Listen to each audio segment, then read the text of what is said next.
is Bonnie Vandermeulen, Training Coordinator for Wisconsin Facets. On behalf of our entire Wisconsin Facets staff, I'd like to thank you for joining us today. Today's webinar is entitled Up to Me, Starting the Conversation. It is part 4 of 6 parts, and this part is different types of disclosure. Our presenter today is Sharon Dossett. Sharon is the Senior Training Specialist with Rogers Community Learning and Engagement. She brings over 30 years of experience, 20 plus in leadership, working with traditional underserved populations, vulnerable populations in social service, legal, behavioral health, and community settings. Sharon is also a certified senior health facilitator, professional trainer, mentor, and coach. She works locally and abroad with culturally diverse populations, with youth and adults to promote civil dialogue, self-awareness, empathy, and authentic communication for relationship community building. Sharon has a Bachelor's of Science degree in Sociology and Psychology and a Master's degree in Social Work and an MBA. It is my pleasure today to introduce to you Sharon Dossett. Sharon? Hello, everyone, and thank you, Bonnie, so much for that very warm welcome. I appreciate that. And to everyone who's joining us today, as Bonnie said, welcome to part 4 of a 6-part presentation of the Up to Me, Starting the Conversation series for parents. And just as a reminder, we use the term parents for ease and consistency, but it truly is intended to be the term to include all caregivers and parental figures. For those who were not able to join us previously, I want to give just a quick overview of the program and then where we have gone to this point. So the quick overview is that the program is intended to assist a parent in deciding whether, with whom, and how much of their loved one's story they wish to share. There is, of course, an impact on the parent, so you too will have a story and will want to decide with whom and how much to share.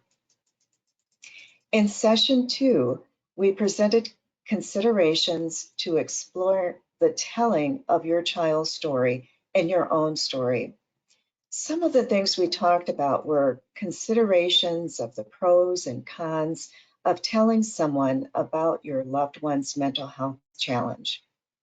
Understanding your own reasons why you might want to share the experiences. Deciding on the level of disclosure or sharing that's right for you. Everyone's story is different and unique. Deciding who in your life has the characteristics of someone you think is safe and trustworthy, if you choose to tell. And testing the person, bringing up a mental health topic from the media and assessing whether the person responds in a way that increases your sense of trust or makes you feel a bit concerned and perhaps thinking that this person is not the person you want to share with.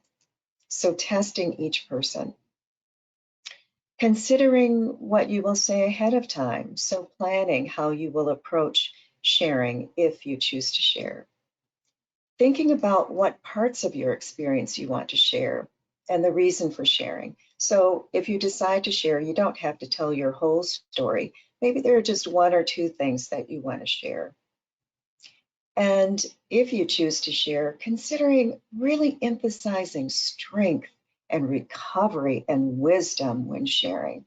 Too often we hear the negative side of having a mental health challenge, and we don't always hear the strength and recovery and how people move forward and manage mental health issues. And finally, preparing responses just in case the person doesn't respond the way you had hoped. In session 3 last month, we discussed self-stigma and its impact on you. Self-stigma is happening when someone begins to believe that the negative, unfair, stigmatizing beliefs we hear in society are true about us.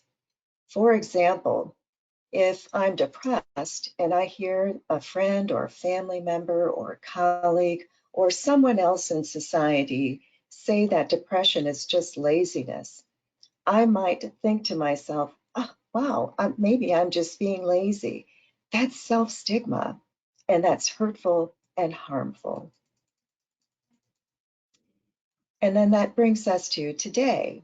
Today, we're going to be talking about the 5 types of disclosure. We're going to learn the various types of disclosure, explore the advantages of each type of disclosure, and consider the disadvantages of each type of disclosure. So before we get into the 5 types, we're going to just go, I'll tell you what they are, and then we're going to watch a video that actually plays out each of the different kinds, and then we'll talk about the video. So the 5 kinds of disclosure are social avoidance, privacy, selective disclosure, open disclosure, broadcasting your experience.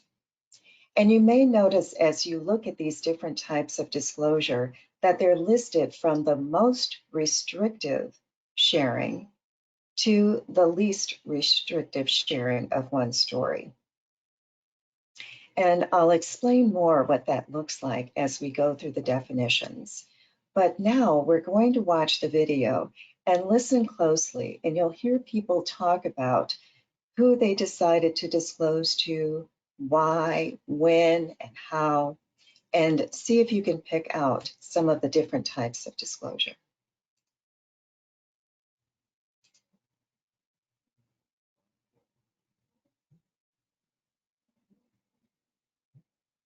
I've always been like the person that's alone. But I was isolated from friends who really cared. My family was in Chicago, so I was very alone at that point. I mostly stayed like at my house. I didn't really hang out with my friends a lot.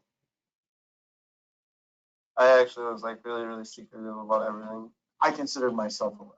I'm the popular guy because I'm fun. You know, that was kind of my persona.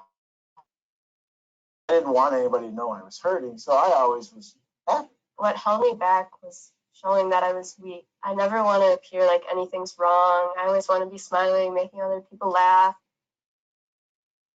It was really hard for me to connect with someone. And when I eventually did, I still had to work my way up those levels. If they would really understand, have they ever been through something really hard or and overcome those obstacles? Do they judge people easily? Those are the questions that kind of ran through my mind. The first time I reached out to someone, it was my mom actually, and it was really made me feel like I could do this, and it gave me confidence. I worked with the high school kids at my church, and that's where I first started to share some of my experience. So last year is when I actually was like really open about it. Without my mentors that year, I would have never taken that leap. It's because they believed in me, and it wasn't about necessarily forcing me to tell something I'm uncomfortable with, but it was about getting to know who I am and why I am the way I am. My support system now is huge because it's my family, it's my students. By sharing the experiences that I've had in life, to say, you know, not to say, hey, look at me, to say, hey, you know, I went through these things. I wanted to share my story today because if I would have had someone there for me to say, I've gone through this, you will get better, that would have really built me up. So when I made it my platform, I went to schools and I talked about how we have to find our outlet to express ourselves and understand who we are and where we come from. I want to like get in the mindset of helping people myself. Get like a rush out of it, I guess. Make you feel happier yourself. Isn't that interesting? Everyone had their own way of thinking about their disclosures, when they chose to disclose and how much, and just what their own circumstances were in making that decision. Everyone has the right to choose. So yeah, there was this variety of sharing their story, and and I just find it fascinating that everyone really took to heart what was happening in their own minds, their own bodies, their own circumstances, and what their comfort level was. And no one had to share. Everyone has a choice. So let's further define the types of disclosures we saw in the video, and let's look at the pros and cons of each type.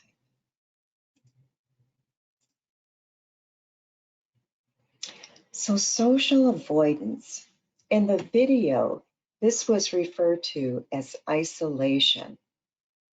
This is not telling anyone about your child's challenges and avoiding situations where people might find out about it.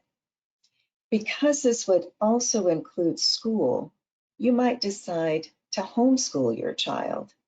This is the most restrictive type of sharing of your story and your child's story.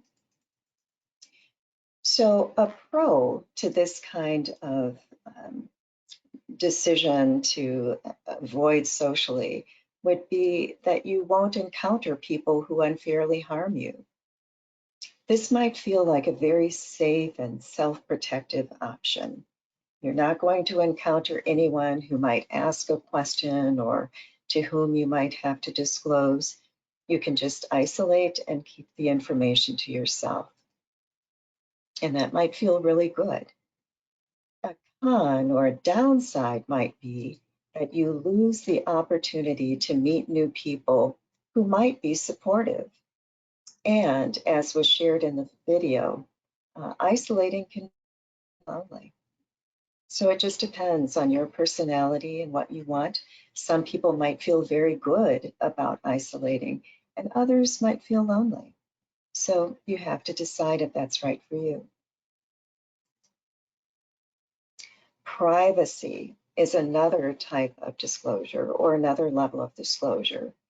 In the video, this was referred to as secrecy. We prefer the word privacy as we think that it has a more positive, empowering connotation regarding control over sharing one's story. Privacy is about participating in the community.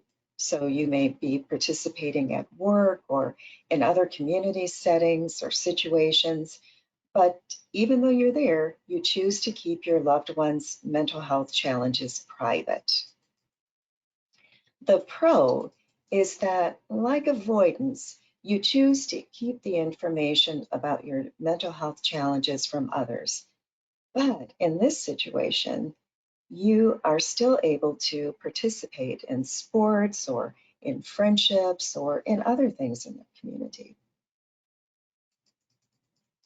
The downside of privacy is that some people feel guilty about withholding information. You know, we talk a lot about being authentic and bringing your whole self and reducing stigma, but if someone doesn't know your story, you're not able to really talk about those things and to be fully yourself and to be fully authentic. So there are some things you're keeping to yourself. And again, this is absolutely fine if this is what works for you and makes you feel comfortable. You may also receive less support from others because they're unaware of your mental health challenge. In the video, someone shared that they had a fun persona, that they wore a mask and, were always upbeat and they had lots of friends and they were funny, but it felt like they were hiding behind that mask. The next type of disclosure, selective disclosure. This is disclosing your child's challenges to selected individuals, like your child's teacher, perhaps, and maybe to some of your friends, but not to everyone.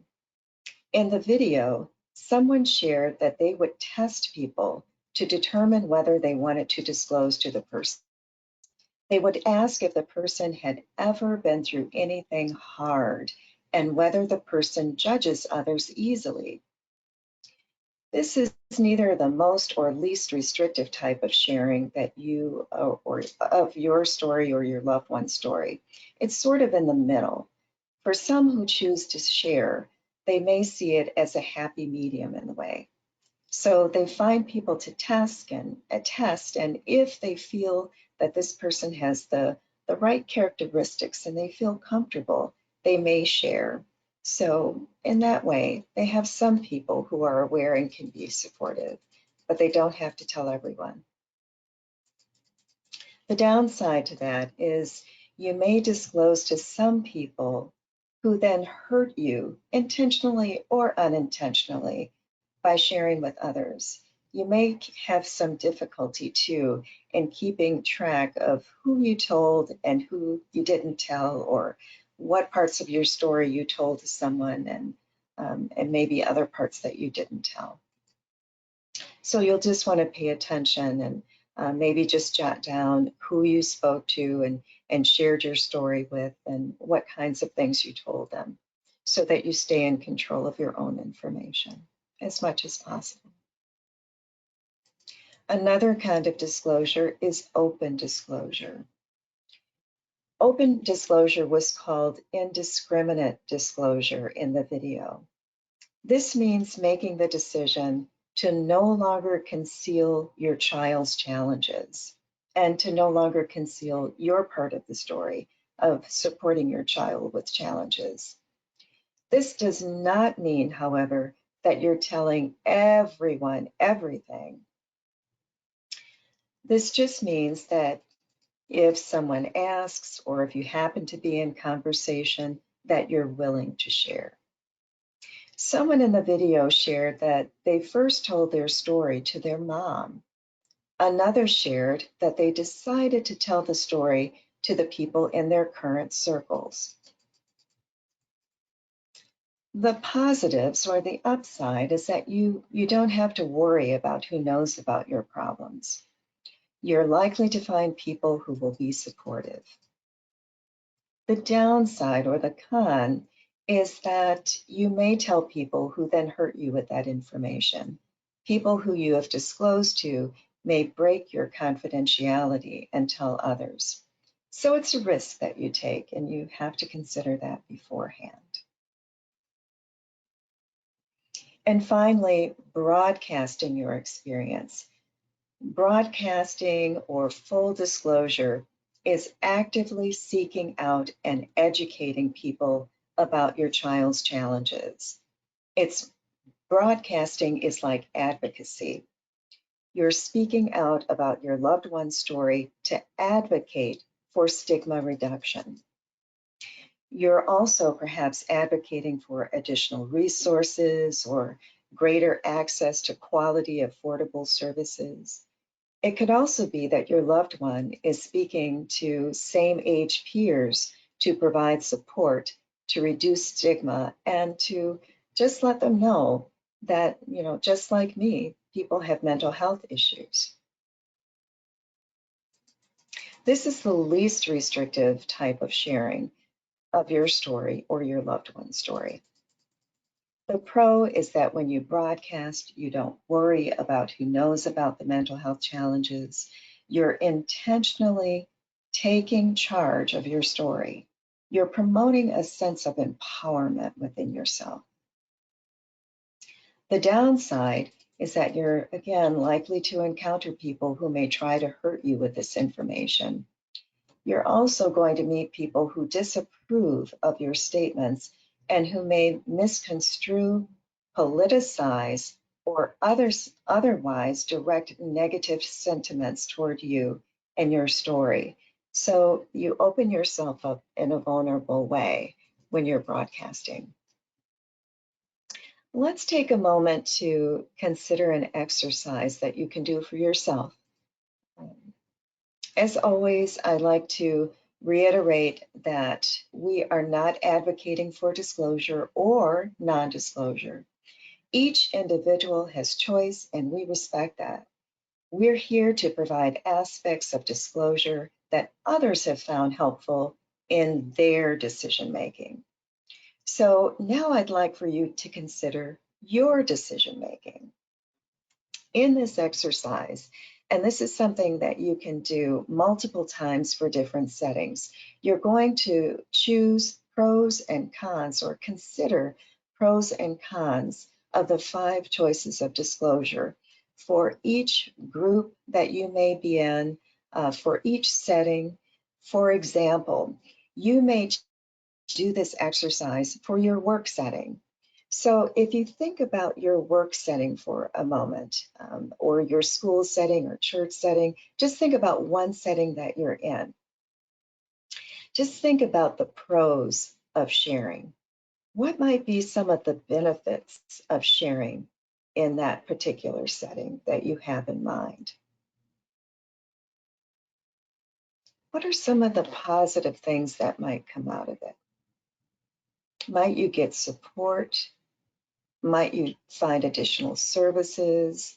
Might you find that there are others in that group at work or in the community or at church or what have you, that, might you find other people who have children who have challenging mental health issues? And just think about that for a moment. Is this something that you would want to disclose at all? Would you want to disclose parts of the story? Might you want to connect with someone and begin to do some advocacy with someone from one of these groups? And then consider the other side. Consider the cons. What are the downsides of disclosing your story or parts of your story in one of these settings that you're thinking of? What are the downsides of talking about your child's mental health challenges at work, if any? What are the downsides of talking about it at church or in the community or at the gym or whatever settings that you happen to be with? If you go through this exercise with each of your settings and just think about the pros and cons that might help to really help you decide how you would like to handle the information about your child's mental health issues or mental health challenges and about your own story around that. I hope you find that helpful. As you look at each type of disclosure, they were all presented from a position of being your choice, choosing not to socially gather and share information, choosing to socially gather but not sharing any information, choosing to disclose selectively, choosing to disclose openly, choosing to broadcast widely. This was all about you initiating, and initiating one's choice is different than simply finding ourselves in a situation where we feel like we're on the spot, where we've been unexpectedly asked a question by someone. So the last thought I'll offer about disclosure choices is some choices that you might have when someone else brings up the subject to you. So if unexpectedly you happen to be out in public or you happen to be with a friend or a family member who you've not initiated discussions with about your child's mental health issues and they happen to ask a question, some of the choices you have are to give a medical explanation. You can say, my child has a chemical imbalance and their healthcare providers are trying to figure it out. That might feel a little bit better. And it's true, we're talking about whole body health or whole person health when we're talking about mental health challenges. So that is a true medical explanation that there's something happening with my child, medically. It could also be behaviorally, but you could certainly put it in the context of healthcare providers trying to figure it out. You could choose not to respond or to just use humor, to just laugh it off, make a joke, if that's more comfortable to you and fits more with your style. You could even choose to make up another reason for your child's depression, let's say, like saying that your child has indoor-outdoor allergies, or that, maybe they spend too much time playing video games as a way to explain their fatigue. If they look tired, certainly allergies or being up too late playing a video game will explain that away. And it's not that I'm advocating for us to not be truthful about mental health challenges. It really is important that we reduce stigma. However, your mental health is a part of your overall well-being, and it's a part of your protected health information. You have the right to share it or not share it. And if you choose not to share it, how you go about doing that has to be your private choice. So you can make one of these decisions about how to avoid sharing if you don't want to share, or perhaps generate some other ideas if it's your choice to not disclose. Okay. Well, that concludes today's presentation regarding different types of disclosure. Please join my colleague Emily Jonesberg next month as she discusses how to disclose should someone decide to disclose their story or that of a loved one. This section will address how to do so. Emily will walk you through how to select a person to share your story with, how to share in a way that honors their reason for sharing, and to help select which parts of the story to tell. She will also walk you through how to cope if you receive an unwanted response. And she will walk you through the delicate balance of sharing a loved one's story that both honors the loved one's decisions around disclosure and provides an opportunity for the parent or caregiver to receive support. So I hope you can join us then. But for today, are there any questions that I can answer for you about the 5 types of disclosure? We have one, and the question was, when you're talking about the 5 different areas, the 5th area that you discussed was broadcast. Does it appear that that broadcast name has a negative connotation to it, and wouldn't it be better to call it something like advocacy? Yes, and broadcast may be, may strike people differently, and I completely appreciate that. It is advocacy. I believe that they're very much very similar. That sometimes when people are telling their story, they just want to get their story out. They want to just provide the information, and if they're moved to do that, that honors them to share. And others are really in a more intentional way advocating. So I guess maybe that's just a little bit of the difference. Are you just telling your story because you want to share and just you're comfortable with doing that, or are you intentionally wanting to advocate? And I suppose that can happen just by telling your story, but sometimes it can be more intentional, that there is a cause that you want people to be educated about mental health challenges. You want more access to care, more affordable care, more quality care, more care in your community. So are you intentionally advocating, or are you just sharing your story because you're comfortable doing that and you want to do that on one of the various platforms? And in a more passive way, it might be educating others. But Well, appreciate. Yeah, thank you very much. That's all the questions that we have for now. If someone else has a question, can you share your contact information with them, Sharon? There we are. Oh, You there we can go. contact myself or Emily Jonesberg at Well, Rogers. thank you so very much. We appreciate your presentation today, Sharon. I know that I learned a great deal, and I'm sure those that participated with us today did as well. This will conclude our webinar today. Please be reminded that Wisconsin Facets has over 100 scheduled trainings and webinars for 2022. And please feel free to check out our website calendar and register for any of the upcoming trainings that may be of interest to you. And also please watch for the short evaluation that will be coming your way after today's live presentation. Again, thank you, Sharon, and thank you all for joining us today. Bye-bye, everybody. Have a good day. Thank you.